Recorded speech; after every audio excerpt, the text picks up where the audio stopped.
Hola chicos, bienvenidos a la segunda parte de nuestra entrega de genética molecular de nuestro curso de biología celular y molecular de Gresa.cl, en la cual vamos a hablar esta vez de la expresión genética y de todos los mecanismos que se necesitan para expresar la información genética contenida en el DNA en proteínas. Los contenidos que analizaremos serán el dogma central de la biología molecular, la transcripción, el splicing, la síntesis proteica y la bibliografía necesaria para esta clase es el libro Albert, Biología Molecular de la Célula, cuarta edición.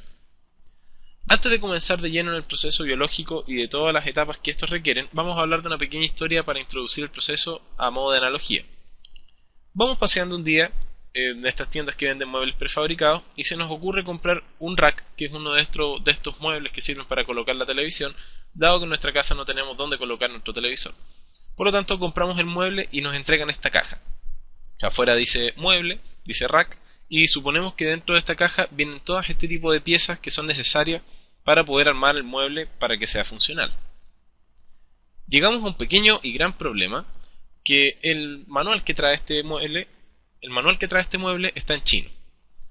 Yo personalmente, y creo que todos los hablantes hispanos y que escuchan español que estamos viendo este video, no tenemos idea de chino.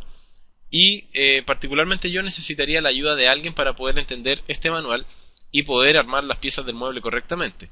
Así que llamo a mi buen amigo el señor González, que es un experto traductor chino mandarín, que me va a ayudar a traducir mi manual para poder armar mi mueble lo mejor posible. Y que se parezca un poco al mueble que estamos viendo acá.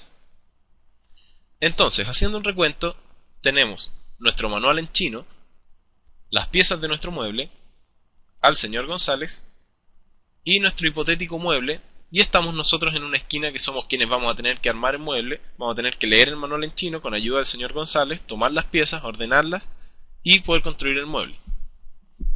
La pregunta del millón: ¿qué tiene que ver todo esto con biología? Porque no creo que estén viendo este video para armar un mueble. Bueno, ahora vamos a ver qué tiene que ver con biología. Las secuencias que existen en el ácido desoxirribonucleico están armadas de tal manera que para una proteína o un complejo que lea esta información es imposible entenderlo y necesita cierta ayuda. Por lo tanto, nuestro manual en chino, que no entendemos nada, perfectamente podría ser una secuencia genética. Este es un trozo de la secuencia que codifica la miosina 2, una proteína del músculo. Las piezas de nuestro mueble son los aminoácidos que van a formar las proteínas. Y en este caso particular yo les puse el ejemplo de la tirosina, que es uno de los aminoácidos aromáticos que en este radical tiene un anillo. El señor González es reemplazado por una molécula que se denomina RNA de transferencia, que es capaz de entender las palabras que se encuentran en este mensaje bastante raro y codificarlas en aminoácidos. Por lo tanto, yo puedo entender qué palabras significan qué aminoácido. Nuestro mueble terminado perfectamente podría ser cualquier proteína. Yo aquí les puse el ejemplo de una RNA polimerasa 2. Y nosotros, que vamos a armar el mueble, vamos a ser reemplazados por un complejo supramolecular denominado ribosoma. Ahora vamos a introducir un poco el concepto de dogma central de la biología molecular, que consiste en un dogma que se creó en el siglo XX, que se plantea que la información contenida en el DNA tiene que ser copiada a RNA para posteriormente ser expresada a proteína. Un dogma significa una ley o algo que no tiene ningún modo de romperse. Pero como siempre en biología es muy riesgoso decir que algo es todo o nada o que algo es siempre o nunca. Se descubrió al poco tiempo que existían partículas que eran capaces de tener información en modo de RNA y copiarse a RNA para integrarse a este ciclo de DNA, RNA y proteína, que eran los retrovirus, como el virus de la inmunodeficiencia humana, causante del síndrome de inmunodeficiencia adquirido, o el SIDA. Ahora analizaremos el proceso de transcripción, que se define como un proceso activo a través del cual uno o más genes contenidos en el DNA son copiados a una molécula de RNA, para ser posteriormente leídos en el ribosoma. Ahora vamos a hablar de algunos tipos de RNA, o ácido ribonucleico, que es importante entender para poder comprender el proceso de transcripción. Y vamos a comenzar con el RNA mensajero. El RNA mensajero es un RNA, como denota su nombre, un RNA encargado de llevar un mensaje genético contenido en el DNA hacia el citoplasma para ser traducido en un ribosoma. Por lo tanto, tiene que tener una estructura bastante especial que vamos a analizar en el caso de los organismos procariontes y de los organismos eucariontes. El RNA mensajero de las células procariotas,', en su extremo 5', tiene un residuo trifosfatado, y dirigiéndonos hacia la 3', tiene estas regiones azules, que son las regiones no traducibles, o UTR. Tiene estas regiones en rojo, que son regiones iniciadoras de la traducción. Y fíjense que el RNA mensajero tiene una región, una unidad de transcripción acá, una unidad de transcripción acá, y otra unidad de transcripción acá. Por lo tanto, un solo RNA mensajero procariota puede traducir 3 proteínas diferentes.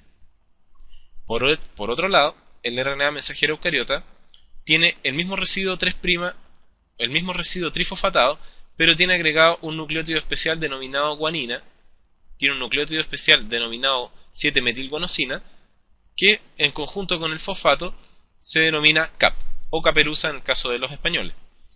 Tiene la misma región no traducible en el extremo 5', y a diferencia del RNA mensajero eucariota, el RNA mensajero eucariota traduce una sola proteína por RNA mensajero. Acá está la secuencia de detención, y aquí está la región UTR del extremo 3'. Hacia 3', nosotros nos vamos a encontrar con que el RNA mensajero eucariota, a diferencia del procariota, tiene una zona no traducible, que es la cola poliadenilada.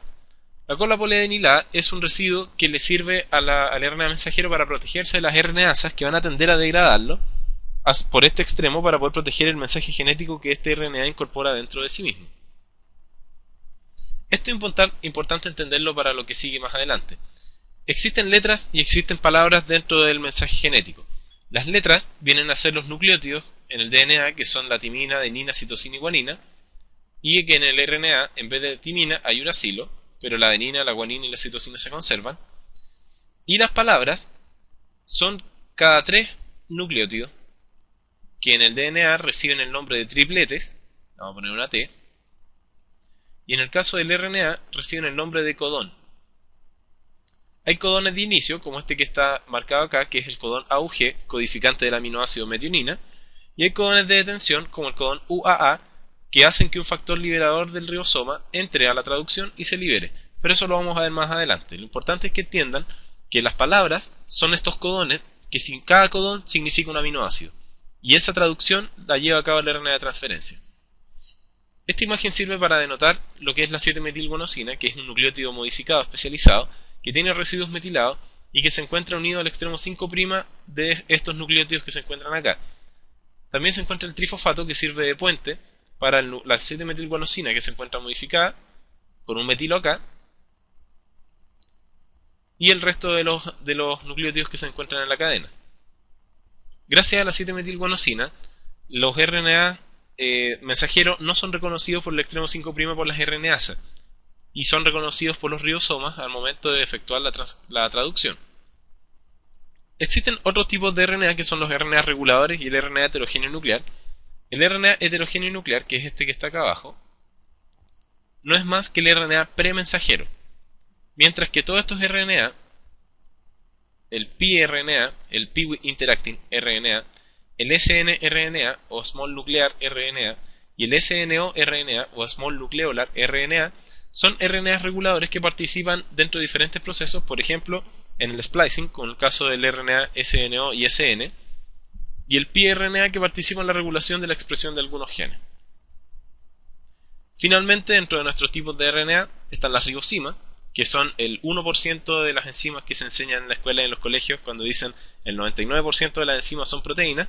Ese 1% que falta son las ribosimas, que son un tipo de RNA que tiene actividad catalítica sobre ciertos ácidos ribonucleicos y que no vamos a analizar mayormente su estructura, pero son RNAs pequeños que tienen actividad catalítica. Antes de entrar a qué se necesita para efectuar la transcripción en eucariota, quiero destacar que me faltó hablar del RNA ribosomal y el RNA de transferencia, que son muy importantes en este proceso, pero para que se queden tranquilos, los destaco en las partes que siguen más adelante, así que no se desesperen. Entonces, ¿qué se necesita para efectuar la transcripción en eucarionte? Necesito ribonucleótidos trifosfatados, ATP, GTP, CTP y UTP. Necesito ATP, proteínas para formar el complejo de iniciación de la transcripción, que es muy importante y que lo vamos a cualificar más adelante. Necesito 3 tipos de enzimas, que son las RNA polimerasas 1, 2 y 3. La 1 codifica RNA ribosomal, la RNA polimerasa 2 codifica RNA mensajero y la RNA polimerasa 3 codifica RNA de transferencia. Necesito de las secuencias consenso, principalmente de la Tata Box y del promotor, para iniciar la transcripción, que lo vamos a hablar más adelante, y iones metálicos estabilizantes como el zinc, que es bastante importante porque actúa estabilizando muchos enlaces que participan en el proceso. Por otra parte, ¿qué se necesita para efectuar la transcripción en los procariontes? Los mismos ribonucleótidos trifosfatados, ATP nuevamente, y a diferencia de los eucariotas, en los procariotas necesito una sola RNA polimerasa que codifica un solo gran RNA que es clivado en sus diferentes partes. Necesito secuencias consenso y iones metálicos estabilizantes. No necesito complejo iniciador de la transcripción. Y a diferencia también de los eucariotas, necesito un factor sigma, que es este que tengo acá, que lo voy a destacar ahora. Este es el factor sigma. Y el factor Rho, que tengo acá. El factor sigma y el factor Rho son subunidades flotantes de la RNA polimerasa que le dicen ciertas actividades a la enzima. Por ejemplo, el factor sigma le dice a la enzima únete y transcribe, y el factor Rho le dice libérate y deja de transcribir. Hasta aquí hemos terminado de introducir el proceso de transcripción. Vayan a tomar un descanso y nos vemos en una segunda parte para entrar de lleno en lo que es el proceso de transcripción. Nos vemos.